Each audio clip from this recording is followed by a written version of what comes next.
Thank you so much, everyone, for being here, and RC for having me today. And today's talk is intended to introduce you all to a newly discovered cemetery site at the Upper Egyptian site of Abydos, henceforth referred to as the Ahmose Cemetery, while also elucidating what this necropolis and all of its associated data has been able to tell us about the period, people, and funerary practices at the site of Abydos and beyond in the early New Kingdom.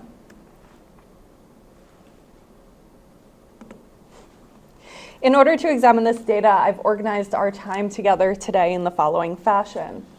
I'll begin by introducing the Abydos South Project, followed by an analysis of the natural and built landscape of the area in which we focused our excavation, an overview of the actual discovery of the cemetery, and then after discussing the things we've uncovered, I'll provide an overview of some of the data analysis I've done for my dissertation and what it has elucidated for us in regards to our previous understanding of South Abydos in the Ahmose period and the non-royal funerary practices of the elite population at this time. This is all in many ways a work in progress because it is part of my dissertation, which hopefully will be done in May, God willing. But the analyses so far have been incredibly insightful, so I'm excited to share them with you today. Yeah, if it's easier to see, that's perfect. Yep. So as the newly appointed Associate Director of the Abydos South Project, I'd like to first introduce you to the project, the people, and the history. We're still fairly new, as I say, because our inaugural season was January through March of 2023, so a brief introduction to the project and general goals seems appropriate. So the Abydos South Project was actually born out of the Ahmose Tomb Project, which was an Egyptian-led project run by Ayman Demirani, Mohammed Yazid, Mohammed Naguib, and Hazem Salah. The project had originally been focused on the re-excavation of the Ahmose tomb. However, after the first season in 2018, during which time the tomb's entrance and pillared halls had all been cleared, the project refocused on the pressing issue of site protection and management. In 2021, the project began the construction of a stretch of enclosure wall, as well as the construction of additional guard buildings and the removal of several tons of garbage from the area. The planned 1,000-meter wall, which extended through the low desert, was connected and attached to earlier SCA walls. This was constructed with the intention of protecting the area of the Pyramid of Tetisheri, the Ahmose tomb, and the terrace temple, mostly from modern encroachment, but also looting, which had been a current issue at Tetisheri between the years of 2020 to 2022. An additional 500 meters of wall were planned for the area around the Ahmose Pyramid to again connect with another constructed SCA wall. In late 2021, the project joined with Princeton University, allowing for the completion of that additional enclosure wall, which you can see here, and marking the official formation of ASP as it exists today, a joint Egyptian-American mission. With the completion of the enclosure wall, our mission's focus expanded to include not only site management, but also excavation. For our first full-scale season in 2023, we undertook a dual-pronged expedition, which focused on one hand on the re-excavation, conservation, and partial reconstruction of the Pyramid of Tetisheri, which I think from the photos you can see looks quite incredible at this point in time. The second prong, the details of which I will share with you today, was the excavation and recording of what we will come to call the Ahmose Cemetery.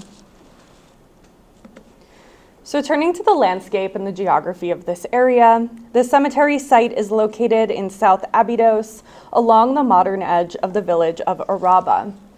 In terms of the natural landscape, the site is nestled in a seemingly unassuming area close to the modern cultivation line.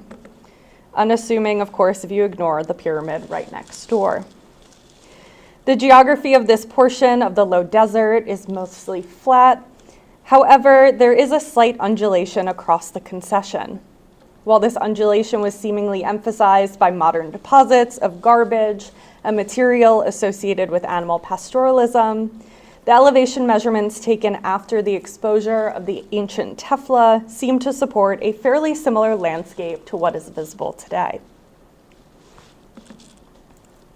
There is one notable elevation change, however, immediately next to the pyramid, which you can see marked by this dark soil here.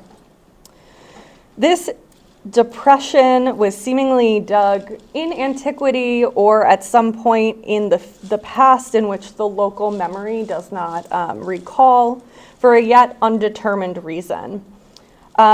We've been theorizing what this could have been for. The current theories range from everything from a canal from the Nile, some sort of royal lake, or a way to make the pyramid look slightly bigger, which it does, if I'm honest. We utilized this depression, which you can see on the map here, as the southeastern border of our excavations this season, and the 2022 enclosure wall at the northwestern border and southwestern borders, where the town of Araba and the modern Islamic cemetery are both located. The ancient cemetery space visually, or in the visual landscape, has a clear and unobstructed view of the Abydos cliffs of the western horizon, and it's quite easy on a clear day to see both the Mount of Anubis, which you can see here, as well as the far edge of the northern and southern cliffs that encompass the edges of Abydos as a whole. This gives the perception of being completely encased within that Abydos landscape. The cliffs to the immediate southwest of the cemetery are visually marked by a large wadi, known today as the Wadi el-Jinn. Although physically removed from the natural landscape of northern Abydos, these features of the encompassing cliffs, the wadi, and the drawn-out low flat desert give the space the similar feel of the Abydos landscape in the north. And here you can just see that wadi entrance again. This terrace temple would have been located right here. Now, while a number of archaeological excavations have taken place in South Abydos, these have all traditionally been focused on the areas around this location in the landscape that we're discussing today. In fact, records indicate that work within this stretch of the landscape was restricted to only 2 to 3 instances of sampling. The first instance occurred in the 1960s with the EAO, or Egyptian Antiquities Organization, performing trenching in the area to the local north, or magnetic west, of the depression next to the Ahmose Pyramid. Now, no official records regarding this EAO work exist to this day. However, a brief record of the work was contained within the notes of Dorothy Eady, also known as Ahmose Cemetery. While the original notes were not accessible during my research, Harvey had reproduced his account of her records in his dissertation as follows. A sketch plan made by her reveals that the trenched area comprised about 252 meters east by west by 130 meters north by south. Few details of architecture were recovered by her other than a long east-west brick wall running parallel to the modern line of the village wall, at a distance of about 13 meters from the modern wall. Features encountered in the excavation include round and oval silos, or pits made of brick, one located at the far eastern end of the site nearest to the pyramid. It's unclear at what point the trenching began in the landscape. Unfortunately, it's not laid out. However, the discovery of a wall and silos seemingly along that northern portion of the concession, assuming it is magnetic north, is notable, especially when examined in conjunction with the discoveries that we made in this portion of the landscape during our excavation season, which we will discuss in a moment. Now, finds of this trenching appeared to include ceramic, stone, and metal vessels, Hathor-headed jars, fire dogs, like one of which you can see here, and additional New Kingdom material. Now, during the course of our excavation along the immediate local north, as well as magnetic north portions of the concession, we did come across some shallow trenches, both along that wall here and along the rise in the depression. However, it wasn't clear to us, being they were going each way, if this was the remnant of that EAO work, later sampling, or evidence for Sabachim digging, which we did also find in this area. Regardless of the cause of the trenching evidence, it was clear to us that if these were the EAO trenches, they did not extend beyond 30 centimeters in depth and were mostly restricted to that magnetic north or magnetic east and that local north area in the landscape. We found absolutely no evidence for trenching or digging in the operations in the center or western areas of the concession. The role of these remains in conjunction with ASP's finds will be examined more in depth in future seasons. We hope to be able to return to this center area as we have yet to excavate it. Now, the second occurrence of sampling in this portion of the landscape occurred as part of the 1993 season of the Ahmose and Tetisheri Project. As part of the mission's work, the team undertook a surface collection, and while the collected items have never been published, outside of the ceramics, which are published in Butka's article here, Harvey's dissertation records them as including both imported and domestic ceramics, mud ceilings bearing the name of Queen T, as well as a fragment of a private domestic stela, all dating to the New Kingdom. Although, after finding the cemetery, I do question whether this is indeed a domestic or a funerary stela. And that's because the finds from these sampling seasons, when taken in conjunction with Corelli's 1904 suggestion that this area held the New Kingdom extension of Wasut, influenced many in the field, including Harvey, to hypothesize that this area was a portion of the early 18th dynasty settlement site.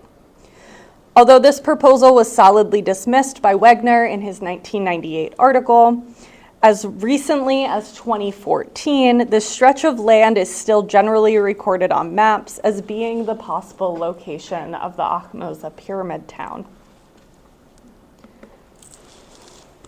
Work done immediately outside of the enclosure walls of ASP in 2022 further suggested that this space was deserving of a full-scale excavation. In 2022, the Penn South Abydos Project opened a number of operations to the southwest and north of our enclosure walls in the hopes of elucidating the possible location of that New Kingdom town site. Instead, they discovered that in the west or southwest, this area here, this contained a series of large, later New Kingdom shaft tombs. The north, around our wall here, unfortunately contained only completely clean sand, which was fairly interesting, actually. So, equipped with the aforementioned information, ASP outlined a series of goals for our first missions work. The primary goal was the survey, mapping, and excavation of this area, due to the fact that many of the debates that had arisen throughout the years about this space could only be properly answered through the scientific excavation of select portions of the landscape. In recording and publishing this work, which was our second goal, this encouraged us, or the reason behind this was because we wanted to assist in adding to the multifaceted and vibrant picture that has developed in regards to the royal and the non-royal activity at South Abydos through that prior work of the Ahmose and Tetisheri Project, as well as the ongoing work in this area by the University of Pennsylvania. So we kicked off the Ahmose Cemetery Project with a brief sampling season, during which time, based on the records of the UPenn South Abydos Project, as well as specific geographical markers of interest, including that depression, we sunk 3 test operations. Operation 1, which was sunk over here in the west, Operation 2 at the top of that depression, and then Operation 3 in this corner. And that's because, interestingly, while we were building the enclosure wall in 2022, we kept pulling up mud brick refuse, which suggested that there was something potentially in this area or the other side of the wall. Since we came to find out that there was absolutely nothing on the other side of the wall, the interior seemed like a promising location. Operation 1 only produced material in the western half of the op. However, this was promising data. Material remains were few, but included a biface flint knife, typical form of the New Kingdom, decorated pottery, datable to the late 17th and early 18th dynasty, as well as the solidified interior remains of an offering vessel. The material, while heavily disturbed and well mixed within the fill of this operation, appears to have been associated with at least one rectangular pit burial in this area, as well as an associated U-shaped chapel. However, both of them ran into the wall, so we did not excavate them fully. Operation 2 surprised us the most of the 3 operations because approximately 10 centimeters below the surface, we came down on a thick fill level with a high level of inclusion of material. These items included ceramics, mud seals, female figurines, pieces of stone statuettes, faience vessel fragments, broken flint knives, and much more. This was interesting and almost appeared to be a dump-like site. So, as with Operation 1, this was also marked as a portion of the site deserving of further investigation. It seemed odd to us that there would be a dump right next to the depression of the pyramid. And we were 3 for 3 with the excavation of Operation 3. Although no material was found to that immediate north of the wall, as I said, Operation 3 produced a number of mud brick walls of an unknown nature. So again, we decided to return to this location.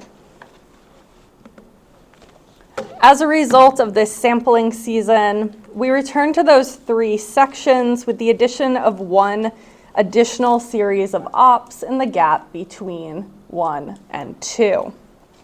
These became areas A, B, C, and D, respectively.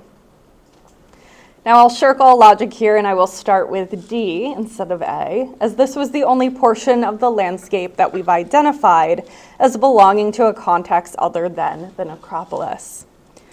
This area, which was an expansion of what we found in the sampling season, we had originally opened this area here, produced evidence for what we've come to call settlement activity. At this stage, we're not able to be certain about how these structures were used, what exactly they were, for how long they may have been used, or how many people they may have accommodated. So it's difficult to call this area a settlement, but it's clearly not funerary in nature, and it does not align with the alignment of Wasut, which is an interesting facet.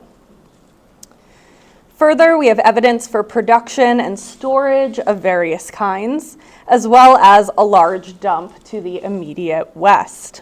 While at this time we cannot determine the timing of the structure's phases of use, the vast majority of the ceramics excavated in this area date to the first part of the 18th dynasty to the reign of Thutmose III, giving us a general time frame of 1550 to about 1425 BCE. The structures are oriented like Ahmose's pyramid, with reference to the agricultural land as the local east. We're hypothesizing that these may have been related to the continued sustaining of the cult activity of Ahmose, but again, this is currently just conjecture, and we plan to return to this portion of the landscape during a later season to attempt to flesh it out a bit more. But let us return to the focus of this talk, the Ahmose Cemetery site. visible here below that dotted red line. Area A, which is where we will start, was the largest and most thoroughly explored portion of the 2023 excavations, encompassing 12 10 by 10 meter units. This area was found to contain what appears to be the core of the cemetery. The excavation uncovered 22 burials of varying type and size, as well as a number of U-shaped chapels, as well as precinct walls and several stelae pieces. The excavations also identified what we believe to be the northernmost boundary of the cemetery in this portion of the landscape. The lack of any material to the immediate north of this boundary burial, which you can see here, and it's located out here, this is the dump of Area D, shows us that for at least 15 meters before intersecting with the dump, there is this gap of a complete lack of material. This may speak to the use of a transitional landscape placed between spaces intended for the living and deceased that was likely maintained across the landscape until at least the intersection with the northern corner of the Ahmose Pyramid Depression. Area A had the most variation in tomb architecture types across all of the sampled areas, with the burials conforming to 6 typologies. First, we had the pit type, which you can see here. We had 8 of these in Area A. The ovoid pit type, which was exclusively used for the burial of infants and small children, of which we had 5. The simple shaft type, which I used the definition given by Victoria Jensen of a large rectangular pit which goes down at least a meter in depth. So you can see that under tomb 3, but we had 4 of these in Area A. The complex shaft type, so a shaft containing 1 to 2 loculi or chambers. These were all chambered. And then 2 tombs of an uncertain typology. They unfortunately had been so disturbed that we weren't able to determine what type of burial it was. Interestingly, Area A produced no known examples of coffin burials, which were found to be common elsewhere in the necropolis landscape. The general orientation of all these tombs, except for 6 of them across Area A and the entire cemetery, were found to face northwest to southeast, with the apparent anchoring point appearing to be the Pyramid of Ahmose.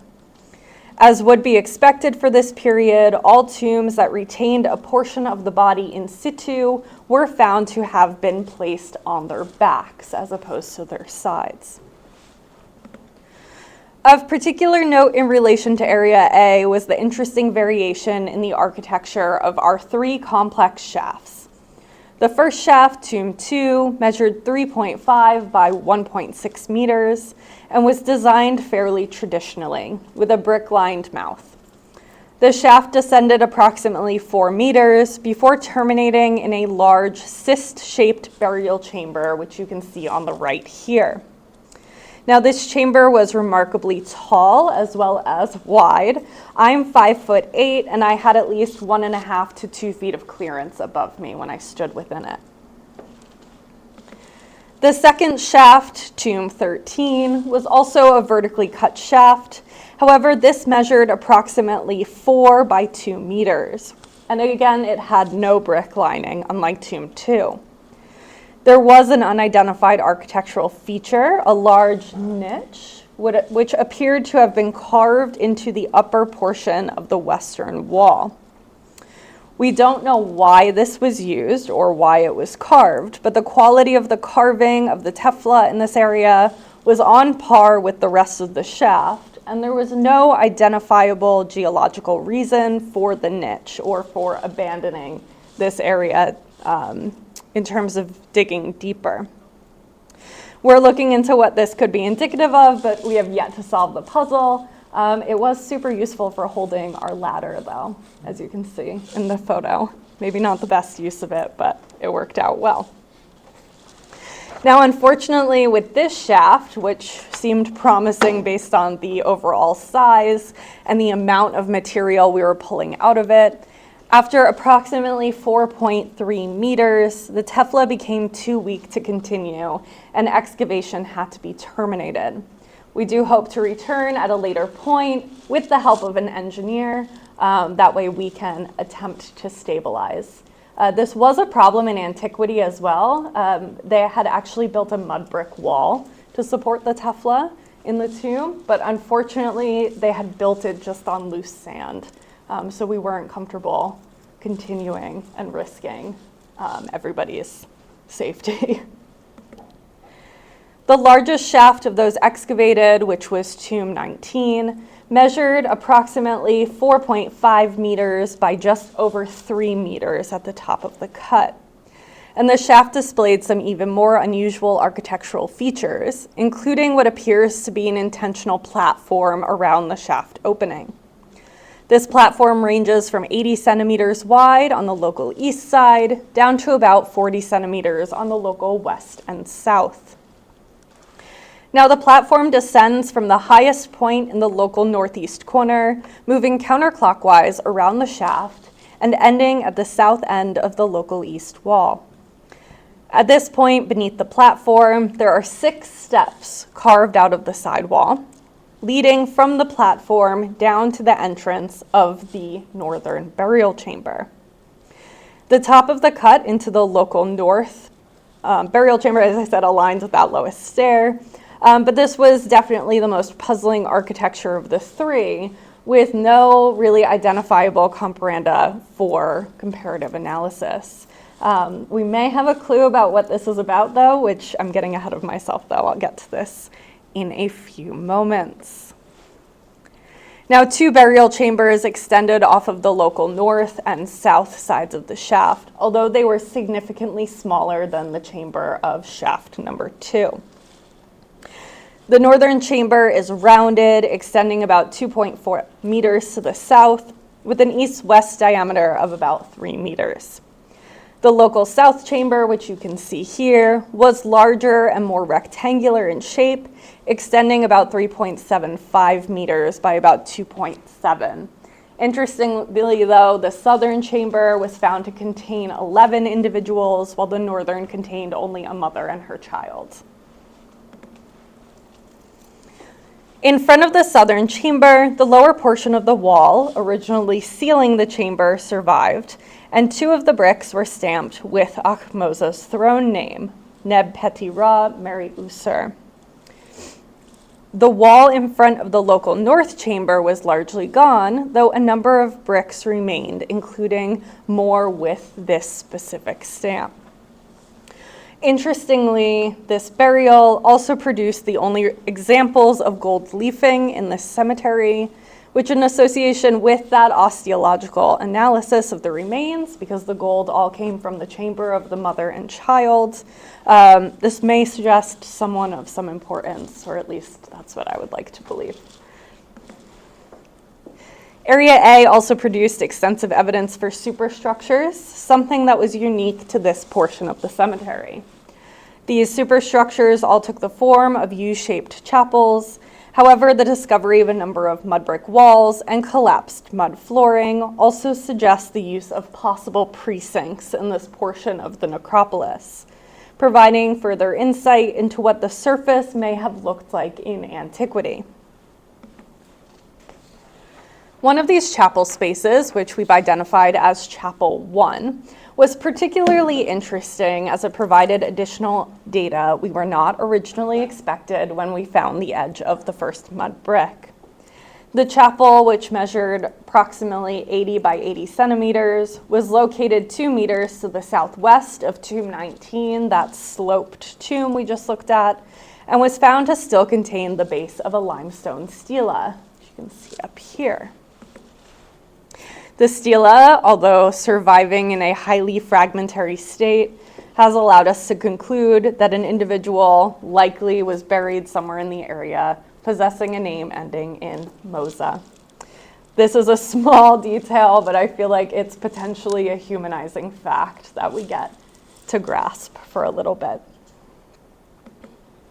Interestingly, we also located a small pile of millet along the northern wall of the chapel, which appears to have been placed on the chapel while the mortar was still wet, partially embedding it into the edge. We also have flood activity in this area, so it's also possible that it became wet and then was embedded at a later point. Now, whether this was a purposeful offering or the result of either ancient or modern material accidentally coming in contact with the wet mortar is unclear. However, the former theory is entertaining, or I would like to entertain it, and this is not just because it would be amazing data on food offerings left at these chapels, but because millet was also one of the things found in the corresponding tomb. So there's an interesting mimesis there. Several ritual deposits were also identified to be associated with this chapel number 1, as well as that slope tomb. So chapel 1 is here, and there were deposits all around here, and then all around the other side, which you cannot see as well. Across the entire site, though, the most common vessel found within these deposits was the beer jar, most of which had been ritually killed with the creation of an incision site in the sidewall of the vessel, which is a common practice associated with the Second Intermediate Period and very early New Kingdom. Grave assemblages were all fragmentary and most commonly found with the simple and complex shaft tomb types, although the latter, the complex tombs, produced larger and often richer corpuses. Examining the general categories of items, we can elucidate that common items included during this period included toilet items, personal adornment, items of natural origin such as shells and fossils, as well as foodstuffs, with millet, dom nuts or dom fruit, and dates being the most common. We may also have one example of a walnut, which is particularly fascinating because that likely would have come from the area of ancient Persia. Now, Area B was located roughly in the area between A and C, as you saw on that original map. And it's located about 8 meters from the southeastern section of Area A. This was the smallest collection of operations excavated, encompassing only 2 10 by 10 meter operations. We had placed this towards the end of the season, which explains why we didn't expand it further. The burials were found to conform to 3 typologies: the pit type, of which there were 3, the coffin type, which is just a coffin burial in the sand, of which there were 1, and you can see that one example down here, and the simple shaft type, of which there was again 1. Looking to the orientation, all 5 of the burials were again oriented along a northwest to southeast axis, again anchoring them to the pyramid of Ahmose and suggesting a wider cemetery pattern of orientation.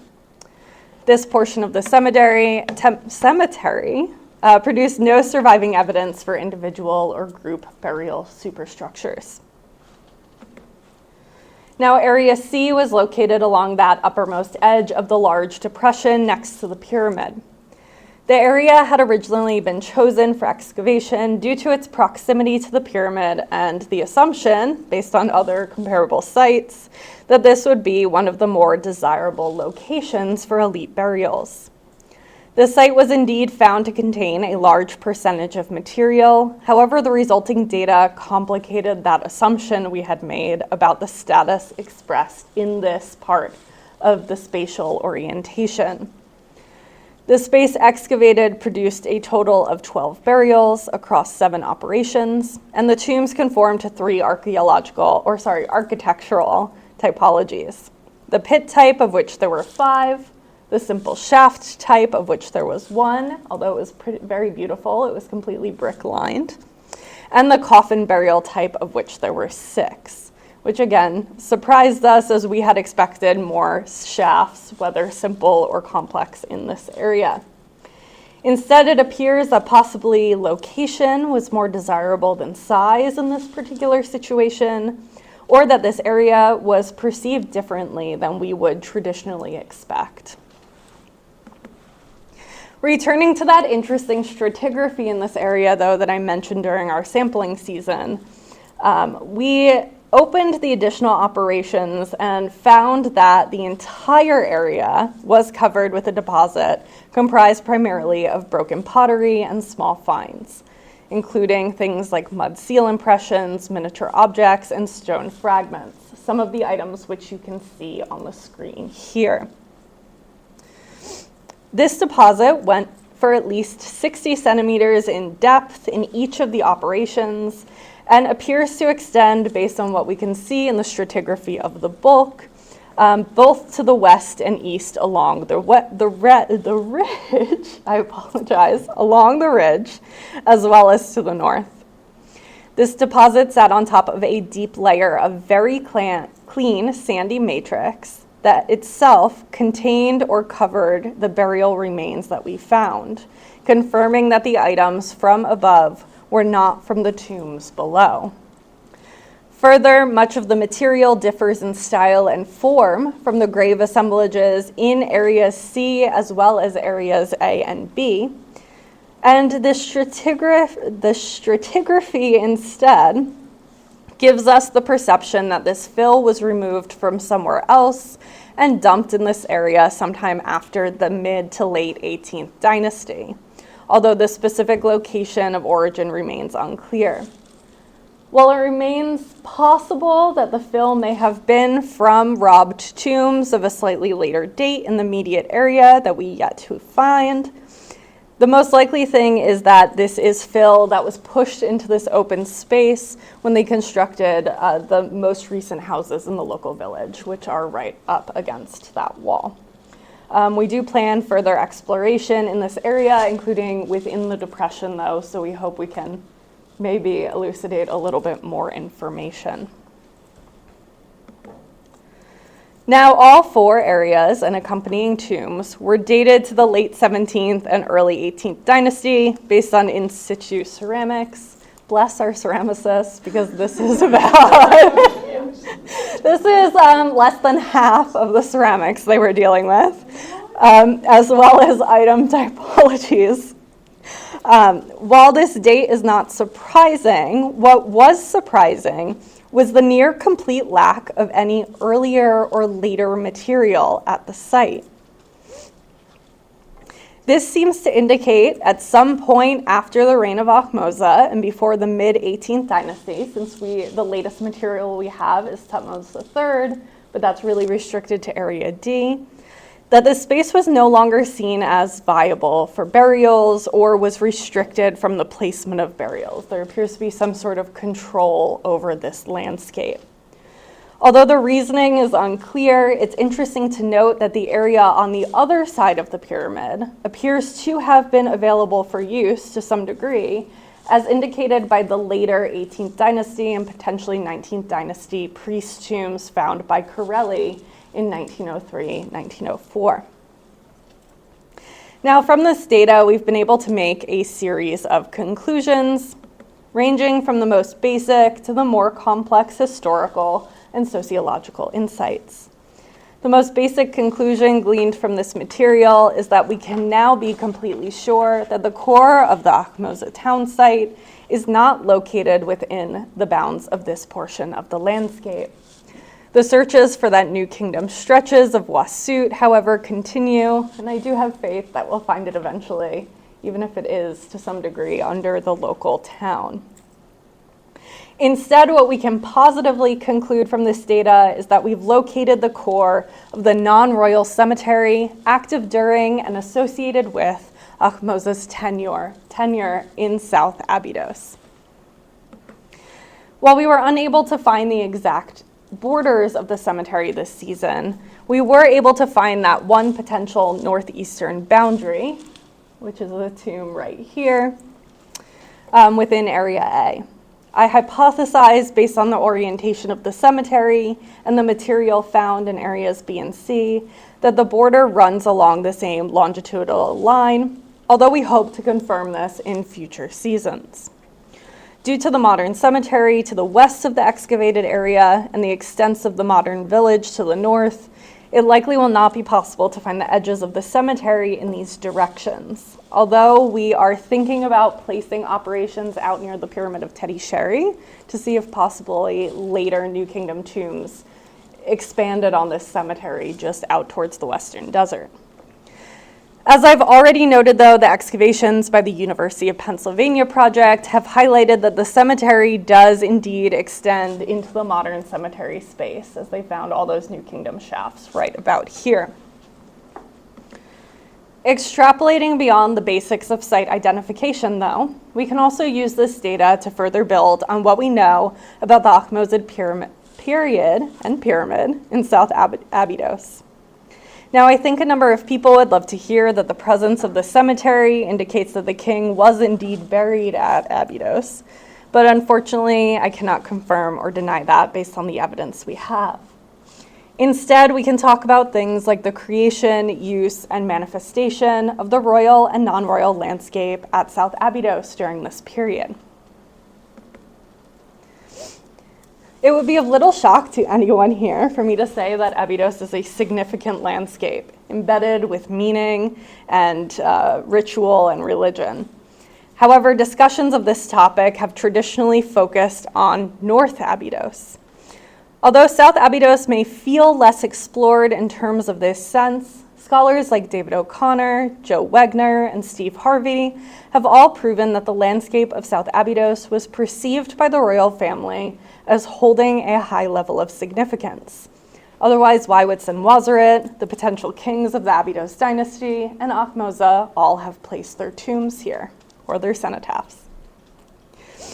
Now, can we simply say that the elite non-royal population chose this South Abydos cemetery as the site of their burials simply because of the king? It's possible that this was a deciding factor. Cemetery space may have been allotted as a boon by the king, and the proximity to royalty has historically been hard to resist. Recontextualizing this newly discovered space in conversation with the wider South Aberdeen ritual landscape, though, we can see that it also provides support for the two most common readings of the Ahmose period landscape. The first as a mimetic echo of the ritual landscape of North Abydos, and the second a manufactured space that combined both Upper and Lower Egypt into one complex. First, examining the landscape as an echo of the built landscape of North Abydos. Applying this mentality to the Ahmose landscape, I hazard to suggest that the placement of the Ahmose Cemetery allowed these deceased access not only to the king and his complex, but also to a mimetic landscape of Osiris, a landscape which was found so tempted by generations of non-royal individuals, both before and after in North Abydos. The placement of the cemetery could have in some way, which we have here, operated similarly to the chapels, cenotaphs, and tombs that had been placed along the processional way in the north, but with Ahmose instead playing the role of Osiris. And as with many things, I do want to mention that these choices could have had multiple contributing factors. Multiplicity of ideas is significant here, or at least that's what I feel. In examining the Ahmose complex as the unification of Upper and Lower Egypt made manifest, the location of the cemetery would further support the reading of the pyramid and temple complex as mimetic of the organization of earlier Lower Egyptian patterns of royal and non-royal interment, although the relationship between Ahmose and the inhabitants of the cemetery remains unclear. So we can't quite say if this is royal family, elites who worked with him, or anything of the source, the way we can at sites like Lahun or Lisht. I want to zoom in a bit, though, and turn to the landscape of the cemetery itself. Ooh. Okay, sorry about that. Although nestled into conversation with the wider Ahmose complex, its placement and orientation also reveals insights into the significance of this specific landscape. As I noted earlier, the burials of the Ahmose Cemetery were generally placed to the local north or magnetic northwest of the pyramid. Although the decision could have been influenced by something simple and utilitarian, such as the fact that there were no temples on this side, I decided to utilize one of my favorite approaches, sensorialism, to see if my experience at the site, an experience of many mornings in the cemetery throughout the years, could potentially provide any insight. What it allowed me to see was that due to the orientation of the site, as well as the general directionality of the Nile in this part of the country, the sun from the perspective of the cemetery always rises over the pyramid of Ahmose. While northern Abydos has so often been associated with the setting sun, it appears possibly that Ahmose, only a few kilometers south, manipulated the landscape to harness the opposite, the rising of the sun. While this would have undoubtedly played into the sensorial experience of the mortuary complex itself, I theorize that it also had a significant role to play in the placement of the cemetery. In facing the pyramid, the deceased get a daily display of the birth of the sun from a primordial mound. In speaking to the orientation of individual tombs, I have not forgotten those 6 tombs that shifted orientation a full 180 degrees within Area A of the cemetery. Now, it's possible that some of these occurrences, like that of Tomb 12, which you can see here, were due to an excess of space, but that does not appear to be the only reason why. In this case in particular, why not take the same spot, but with the northwest to southeast orientation? You can see it up here, and there's plenty of room between that and the large complex shaft to the southeast of it. My current theory is that this shift may have been related to the procession of Osiris and the procession of the cult image of Ahmose after his death. While the procession is thought to have continued well into the New Kingdom, and these tombs date no later than the early 18th dynasty, it's possible that the shifted orientation of these tombs away from the pyramid represent the last phase of burial in this cemetery space, a phase that prioritized the procession over the physicality of the mortuary complex. A quick look at the UPenn data to the west of Area A, which are tombs that date to the middle of the 18th dynasty, shows that this shifted orientation appears to have become the norm, possibly supporting this theory. Perhaps the most general conclusion, though, outside of the discussion of royal influence and built royal landscape, is that the discovery of this cemetery finally affirms the presence of a non-royal landscape in South Abydos in the early New Kingdom, even if it's not in the form of a settlement site as had been expected. In addition to contextualizing this material in association with the royal activity in South Abydos, I also wanted to see what this data could tell us about the funerary practices of the late 17th and early 18th dynasty at Abydos, and through the use of comparative analyses at sites such as Deir el-Balas, El-Kab, and Thebes, all of which were also actively burying their dead at this time. I also wanted to see if these comparisons could provide any insight into possible expressions of local style and local practices, either related to the temporal period or the site of Abydos itself. With many sites of this period, we have a rather large variation in the size and typologies of the tombs, indicating a certain level of variation in concepts like financial investment, possibly speaking to socioeconomic status or the state of the economy at the time. Examining the Ahmose Cemetery in comparison with our comparative sites, one of which is Deir el-Balas, which you can see on the left here, we can see that the cemetery in every case appears to have a larger percentage of pit tombs. While additional excavation may shift this breakdown, it's still significant to note. In examining physical size, though, the complex shaft tombs of the Ahmose Cemetery are significantly larger than the other tombs of the late 17th and early 18th dynasty at these comparative sites, offering an interesting antithesis to that proliferation of pits. That's okay. As I noted earlier, these large tombs also seem to, at least in one specific case, lack a comparative corpus, which I think is important to note and may provide a bit of insight into local practice. In particular, I would like to draw your attention back to that tomb 19, that interesting sloped tomb. While we have yet to find a contemporary comparison for the architecture type, Dr. Delphine Driau has drawn my attention to the fact that it bears a striking resemblance to later 18th and 19th dynasty water wells, such as the one at Deir el-Medina, which she photographed on the right. There is no evidence to suggest that the tomb was originally intended as a well, as is exemplified through its placement, orientation, and specifics of the architectural style. However, the connection may have served an ideological purpose, associating the tomb space with the regenerative properties of water.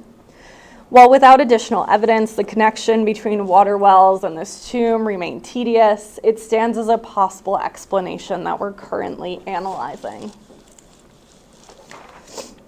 To return to my point, though, the high degree of variation in the shaft tombs, with tomb 19 representing the most severe, as well as the design of a number of pit tombs, which I haven't been able to get to, such as the one you can see here, which featured a carved footbed, has led us to wonder if perhaps the cemetery, nestled in a temporal period of flux, social change, and local artistic innovation, may show evidence for these concepts, if only on the subterranean plane.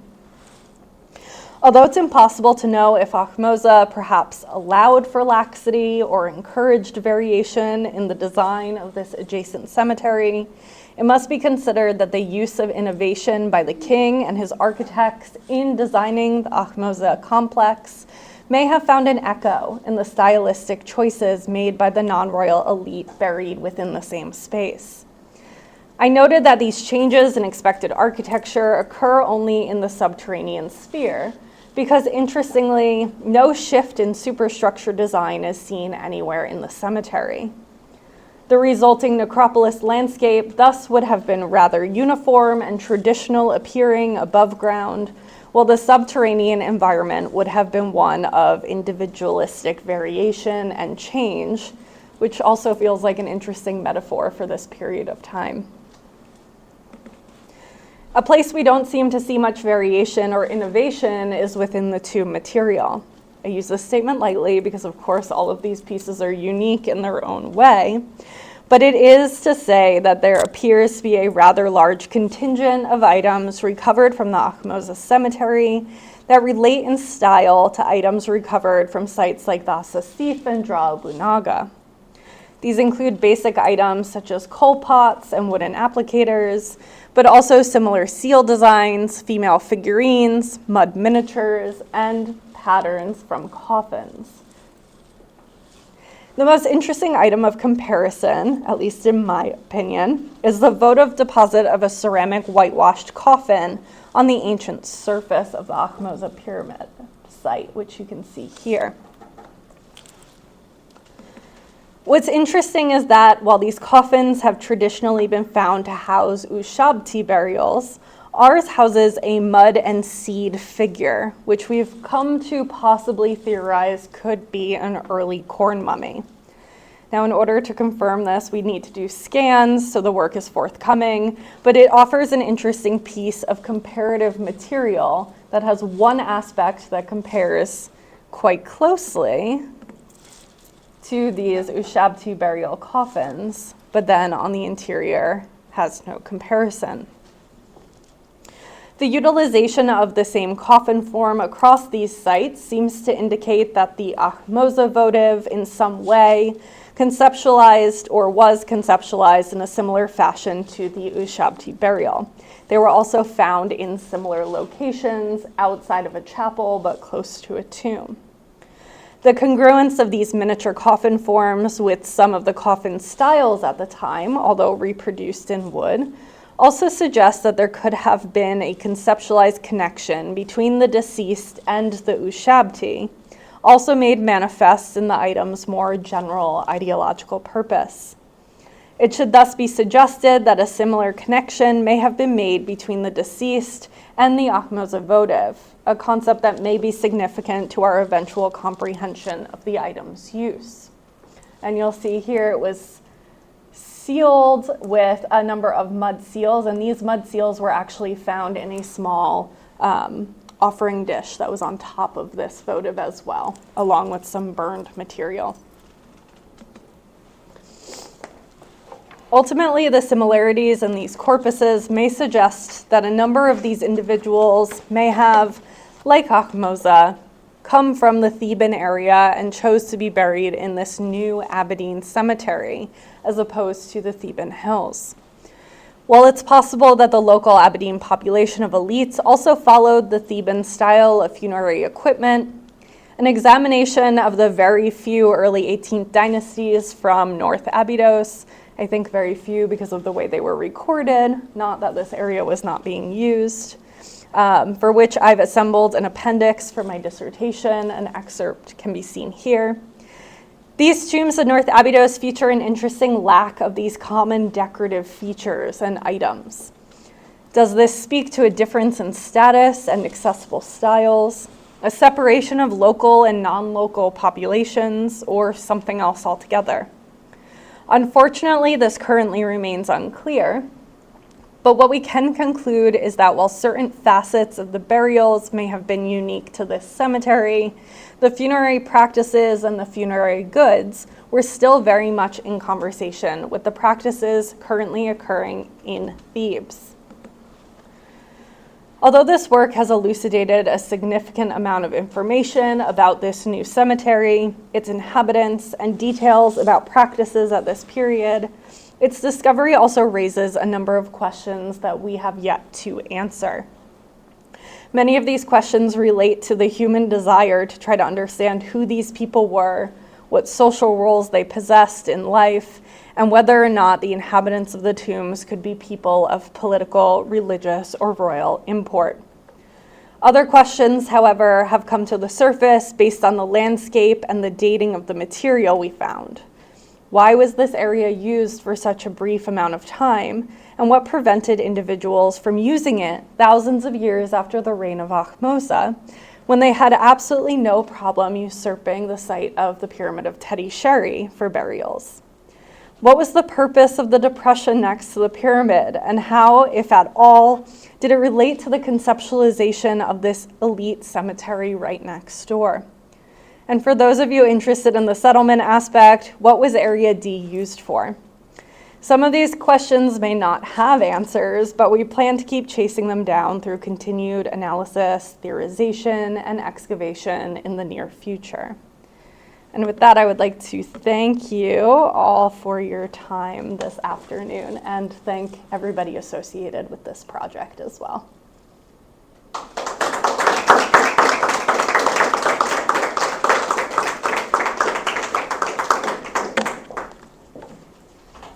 Thank you, Emily, for a wonderful talk. We have questions. I'll start it out. What's a fire dog? That's a great question. So ceramics are not my specialty, so I may butcher this explanation, but let me pull the photo up. A fire dog is this ceramic form somewhere in here that looks fairly animalistic. Let's see. Sorry, I apparently put way too many slides in here. I think it was very close to the beginning.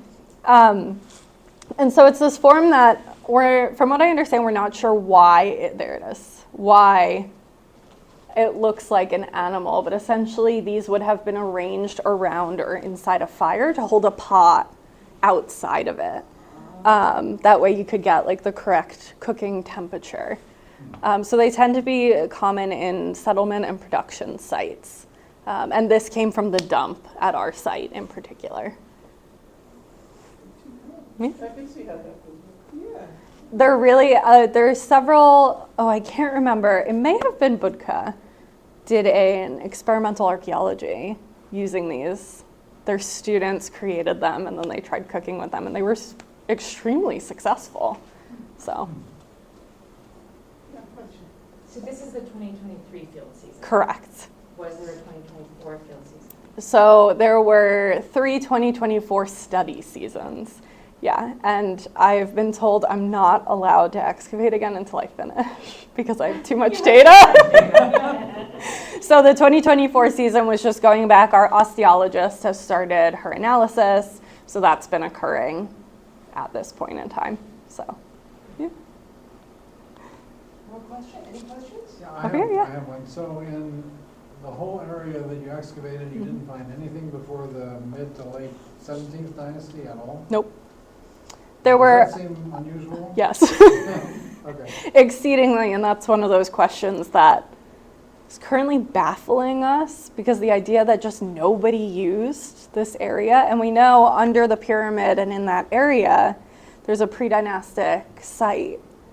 And so what's the problem with that land? And why was it abandoned afterwards? We don't have a single, no, even Roman period intrusive anything, which is, it's been baffling us currently. We're not sure if maybe some of the tombs, although the orientation is perfect, they seem to date to the same period. Some of the tombs only had very fragmentary ceramics found in situ. So maybe some of them could be slightly earlier, but we would find, I feel like, some sort of material to support that. And it's just not there. I mean, it's possible, I guess, that Ahmose came in and pulled everything out.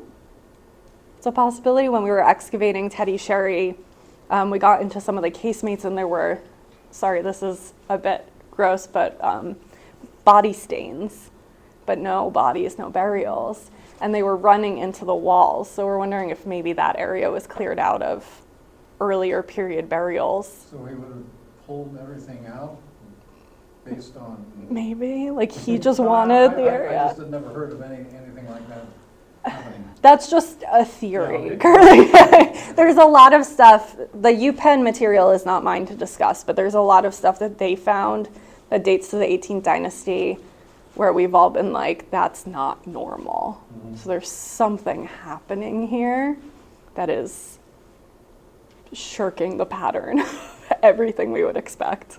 And probably nothing to do with the warfare between 4 dynasties and Kerma. The very interesting thing is the osteology that's been done so far. First of all, there's absolutely no evidence for war, on these bodies. There's no horseback riding evidence, there's nothing. They're all exceedingly healthy, and I think that surprised us a little bit too. The one tomb, the tomb with the stamped bricks and the separation, there are 11, 12, there's 13 individuals in one cavity, which feels remarkable for an ancient population. So again, I don't know. I have more questions than answers when I first started. Any more questions? Were there any tools or pieces of technology that you wish you had with you on this field season, like a debrief of Yeah. what you want for the next one? I definitely think 3D scanning would be amazing. We did some very rudimentary versions with the survey equipment, but then I was working with Roland Long, works for the Penn project. And he came in, he's working on Area D. We were like, please help us, because he's looking at New Kingdom settlements. And he did a 3D scan of that, and I think that really opened my eyes to how accessible it could make the site.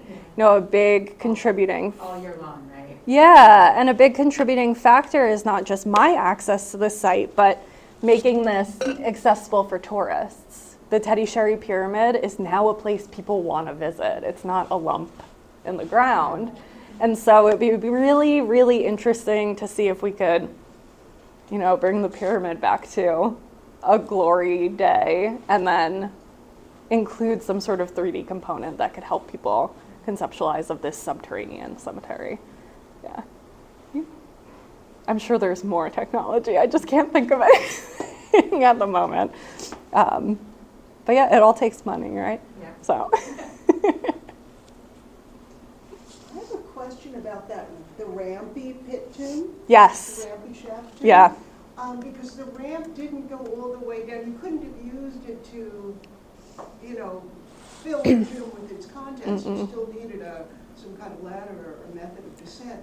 Could it have had a processional function where people could walk around? That was a big component that I was wondering. We're coming down on this tomb and we saw like the ramping.